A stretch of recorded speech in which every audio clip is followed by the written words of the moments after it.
¿Cuántas veces te has sorprendido pensando en el pasado o preocupándote por un futuro que aún no existe? Lo curioso es que, mientras lo haces, la vida real, la única que tienes, está ocurriendo justo ahora y la estás dejando pasar. En este vídeo vamos a descubrir juntos las ideas más poderosas de El poder de la hora, de Eckhart Tolle. Un libro que no solo transformó millones de vidas, sino que puede ayudarte a recuperar lo más valioso que tienes, tu presente. Prepárate porque lo que estás a punto de escuchar no es teoría espiritual, es una llamada a despertar. Y puede que, después de este vídeo, empieces a ver tu día a día con ojos completamente nuevos. Bien, pues vamos a explorar hoy las ideas centrales de El poder de la hora, de Eckhart Tolle. Tenemos en nuestras manos extractos clave de este libro que, como señala el editor Mark Allen en el prefacio, parece vibrar con una energía propia y ha sido, catalizador de cambios profundos para muchísimas personas. Nuestro objetivo hoy es destilar un poco la esencia de su mensaje sobre la mente, el sufrimiento y, sobre todo, claro, el momento presente. Exacto. Y es fascinante el contexto del libro, ¿verdad? Tolle no se adscribe a ninguna religión formal, pero su lenguaje, resuena con ecos del budismo, del cristianismo místico. Busca esa verdad universal que, digamos, subyace a todas ellas. Y lo más potente es que el libro nace de su propia experiencia límite. Pasó de una depresión profunda, casi al borde del suicidio, a una transformación radical, una iluminación espontánea una noche. ¡Wow! Sí, describe despertarse con un terror absoluto, seguido de la realización dos yoes no pueden coexistir, y sentir cómo era absorbido por un vacío interior que disolvió el miedo por completo. Esa vivencia es el manantial de su enseñanza. ¡Qué impactante punto de partida! Y una de las primeras ideas que golpea fuerte, quizá la base de todo, es esta afirmación tan directa. Usted no es su mente. Tolle argumenta que el principal bloqueo para experimentar eso que llama iluminación es nuestra identificación total con el flujo de pensamientos. Es la piedra angular, totalmente. Y la metáfora que usa es potentísima, la del mendigo sentado sobre una caja durante décadas pidiendo limosna sin saber que la caja contiene un tesoro inmenso. Buscamos fuera, en logros, relaciones, el futuro, esa paz o plenitud que según Tolle ya está dentro, oculta por el ruido mental incesante. Entonces, ¿qué es exactamente esa iluminación o ese tesoro interior? Porque suena algo muy elevado o lejano, ¿no? En realidad, Tolle lo desmitifica bastante. No habla de un logro sobrehumano, sino del estado natural, y a menudo perdido, de sentir la conexión con lo que él llama el ser. Lo define como esa vida una, eterna, siempre presente, que está más allá de todas las formas que nacen y mueren. Es, básicamente, reconectar con nuestra identidad más profunda, anterior a nuestro nombre, nuestra historia personal, nuestros problemas. Entiendo. Por eso prefieres ser a Dios, porque Dios se ha vuelto para muchos una palabra cargada, un concepto mental, mientras que ser, apunta a una experiencia directa, a la sensación de la propia presencia consciente. Vale, entiendo. Que no somos la mente pensante. ¿Pero significa eso que el pensamiento es el enemigo? Necesitamos pensar para funcionar, para planificar, resolver problemas. ¿Cómo encaja eso? Muy buena pregunta, sí. No se trata de demonizar el pensamiento en sí. La mente es una herramienta extraordinaria, esencial para la vida práctica. El problema no es el pensamiento útil y dirigido, sino la identificación inconsciente con el torrente de pensamiento compulsivo. Ah, vale. Ese monólogo interior casi constante que la mayoría consideramos normal. Es ese ruido de fondo el que nos desconecta del presente. Aquí es donde Tolle desafía la famosa frase de Descartes, pienso, luego existo. Claro.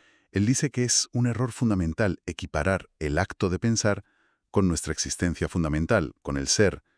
Cuando el pensamiento nos domina, en lugar de ser una herramienta que usamos, se convierte en una especie de, él usa la palabra enfermedad, una disfunción que genera sufrimiento. Una enfermedad.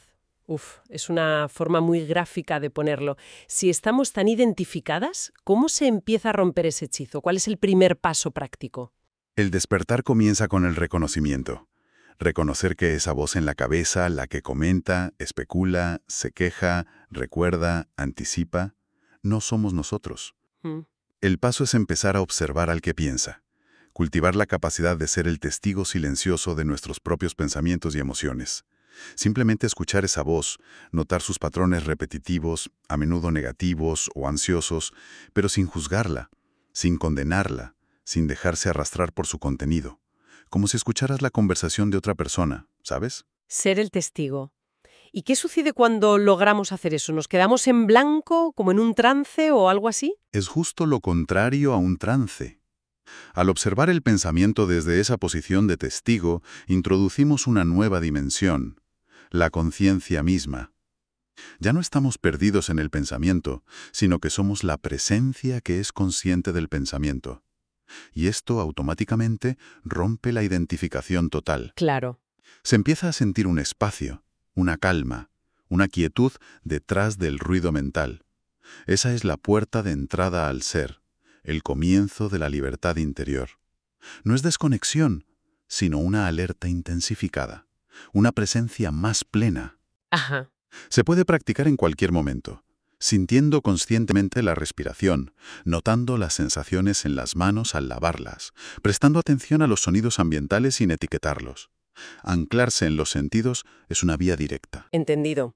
Es como dar un paso atrás y ver el río de pensamientos pasar, en lugar de estar ahogándose en él, ¿no? Y eso me lleva a pensar en el concepto del ego que mencionaste antes, ligado a ese ambiente pensante. Tolle lo describe como un falso ser. Exactamente. El ego para Tolde es esa identidad fabricada, ese sentido del yo que construimos a partir de la identificación inconsciente con nuestros pensamientos, posesiones, roles, historias pasadas. Es una entidad fantasma que necesita el pensamiento continuo para sobrevivir. Claro. Y aquí viene una revelación clave. El ego necesita el pasado y el futuro para existir. ¿Cómo es eso? ¿Por qué el pasado y el futuro específicamente? Pues porque el ego basa su identidad en el pasado. ¿Quién fui? ¿Qué me pasó? Mis logros, mis heridas. Y proyecta su salvación o realización en el futuro. Cuando consiga X, seré feliz. Necesito evitar Y. El momento presente, el ahora, es percibido por el ego como una amenaza, o en el mejor de los casos, como un simple escalón hacia ese futuro deseado. Ya. Por eso la mente egoica nos saca constantemente del ahora, porque en la quietud del presente el ego empieza a disolverse al no tener de qué alimentarse, digamos. Claro. Eso conecta directamente con la idea de terminar con la ilusión del tiempo que desarrolla en el capítulo 3.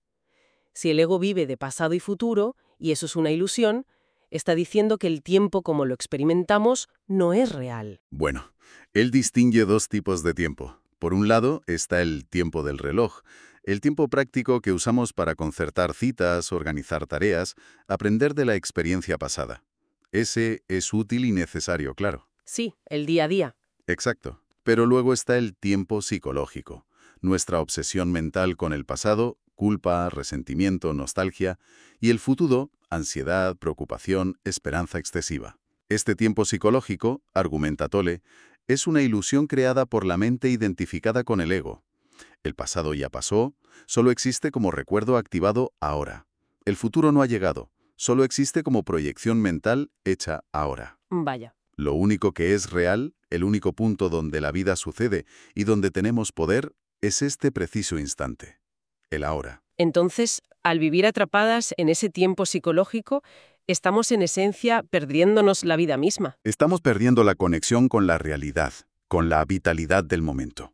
Nos enredamos en problemas que, vistos desde la perspectiva del ahora, a menudo se disuelven o se revelan como, construcciones mentales. Casi toda la negatividad, el estrés, la ansiedad, la infelicidad, surge, según Tolle, de negar, resistir o intentar escapar del momento presente, o de cargar el presente con el peso de un pasado que ya no existe, o la angustia por un futuro que aún no es. Vivir en el tiempo psicológico es vivir fragmentado y en conflicto. Hablando de cómo la mente nos saca de la hora a través del tiempo psicológico y cómo el ego se aferra al pasado, eso me hace pensar en las heridas emocionales que a veces parecen perseguirnos. Es ahí donde entra el concepto del cuerpo del dolor. Suena bastante potente. Precisamente. El cuerpo del dolor es otro concepto central y muy gráfico, sí. Tolle lo describe como un campo de energía acumulada formado por el residuo de dolor emocional no procesado, no aceptado y no disuelto del pasado. Y no solo nuestro dolor personal, sino también parte del dolor colectivo de la humanidad. Es como una entidad psíquica semiautónoma que reside latente en nosotros. Una entidad semiautónoma. Eso suena casi a ciencia ficción, ¿no? ¿Cómo se manifiesta? ¿Cómo lo notamos? Pues pensemos en esas veces que una pequeña contrariedad, una palabra, una situación específica, desata una reacción emocional totalmente desproporcionada.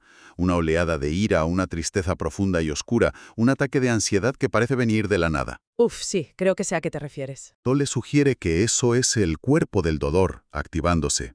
Ha sido pinchado por algo que resuena con una vieja herida y emerge de su latencia para alimentarse.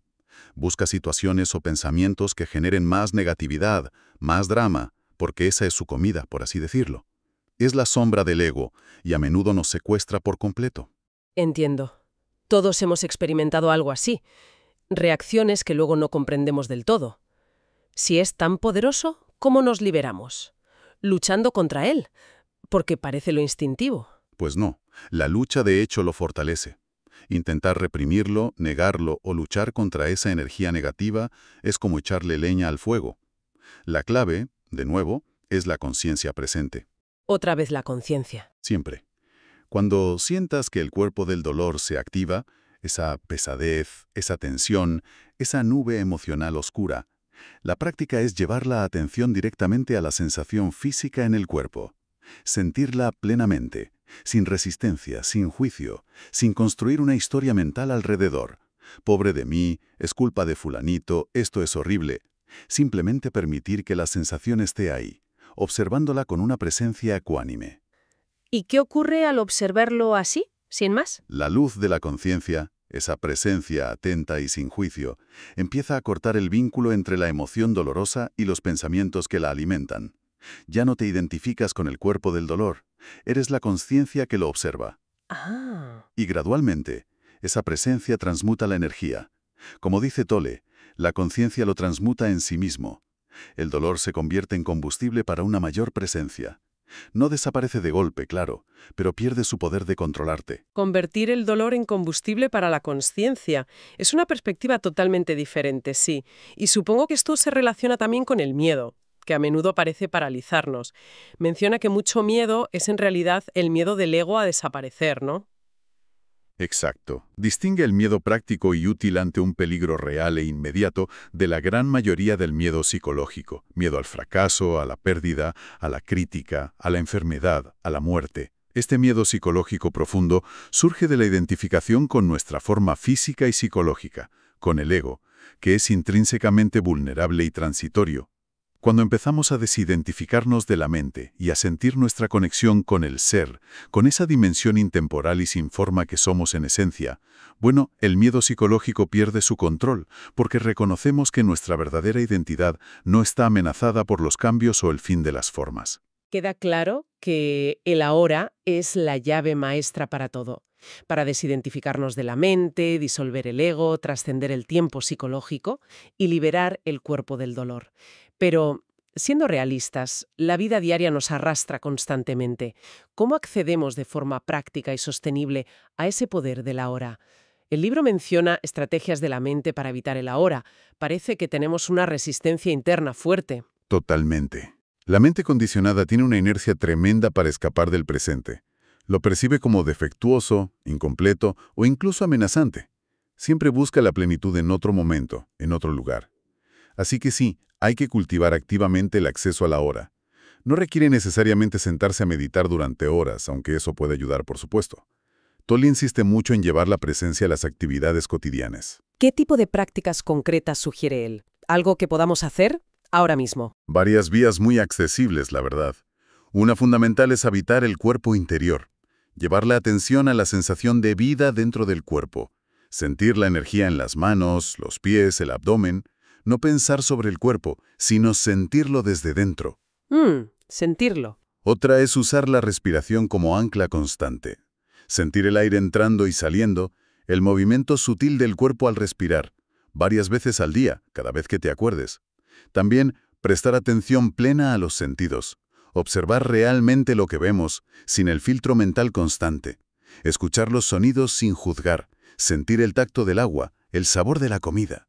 Y una herramienta muy simple es preguntarse internamente, ¿hay paz en mí en este momento? y observar la respuesta, sin analizarla. Mm. Y supongo observar también nuestras reacciones cuando las cosas no salen como queremos, esa tendencia a la negatividad o la queja que todos tenemos. Precisamente, observar la resistencia interna cuando surge, la impaciencia en un atasco, la irritación con alguien, la autocrítica. Notar esa energía, ese patrón mental, sin identificarse con él, sin convertirlo en una historia de víctima. Y aquí entra la clave de la aceptación de la hora. Aceptar lo que es, en este momento, internamente, sin reservas. Ojo, esto no significa resignación pasiva ante situaciones inaceptables, ¿eh? Claro, no es ser un felpudo. Exacto. Significa reconocer la realidad de este instante para poder actuar desde un lugar de claridad y poder interior, en vez de reaccionar desde la negatividad. Es abandonar la carga del tiempo psicológico y usar el tiempo del reloj solo para lo práctico. El capítulo 5 habla del estado de presencia. ¿Es simplemente la suma de estas prácticas o es algo más profundo? Es el estado que emerge cuando estas prácticas se vuelven más continuas, más naturales. Es una cualidad de conciencia, una alerta tranquila, una quietud vibrante donde el pensamiento compulsivo se ha calmado o es secundario, no te domina. Tolle usa la metáfora de estar despierto y vigilante, como las vírgenes prudentes de la parábola bíblica, esperando con la lámpara encendida que es la conciencia. No es un estado apagado o somnoliento, sino intensamente vivo y receptivo. Ajá. Desde esa quietud alerta, dice, surge la verdadera inteligencia, la creatividad no condicionada, la percepción de la belleza, la conexión profunda, la paz. Es fundamentalmente darse cuenta de que somos esa conciencia espaciosa, ese testigo silencioso, antes que cualquier contenido mental o emocional que aparezca en ella. Haciendo un balance de todo esto, el mensaje es increíblemente directo y a la vez muy profundo. Es una invitación clara a despertar de lo que Tolle llama el sueño del pensamiento ordinario, a reconocer que no somos esa voz incesante en la cabeza, ni las emociones que van y vienen constantemente, a disolver el peso del pasado a través de la aceptación consciente del presente y a descubrir que la paz, la libertad y el sentido no están en un futuro hipotético, sino, disponibles aquí y ahora, en el único momento que realmente existe. Exacto. Has captado la esencia perfectamente. Y si tuviéramos que dejar una idea resonando, algo para explorar más allá de esta conversación, podría ser esta. Tolle sugiere que quizás estemos viviendo un momento crucial en la evolución humana. Una evolución de conciencia. Algo así. Un posible despertar colectivo de la identificación exclusiva con la forma y el pensamiento condicionado, que ha causado tanto sufrimiento durante milenios. Si este cambio fundamental ocurre a través del despertar individual a la hora, desidentificándonos de la mente compulsiva, la pregunta práctica es, ¿qué actividad cotidiana, por mundana que parezca, esperar en una cola, caminar, escuchar a alguien, podría transformarse hoy en un portal hacia esa presencia consciente? ¿Cómo cambiaría la experiencia si en lugar del ruido mental habitual hubiera un espacio de simple y profunda percepción del ser que somos en el fondo? Es algo para experimentar. Si este análisis te ayudó a ver la vida con más calma y claridad, imagina lo que podrás lograr aplicando estas ideas cada día. Suscríbete al canal y forma parte de esta comunidad de personas que buscan crecer, aprender y vivir con más conciencia. Activa la campana para no perderte los próximos análisis de libros que pueden cambiar tu manera de pensar y tu manera de vivir. Y dime en los comentarios qué parte de El poder de la hora te hizo reflexionar más.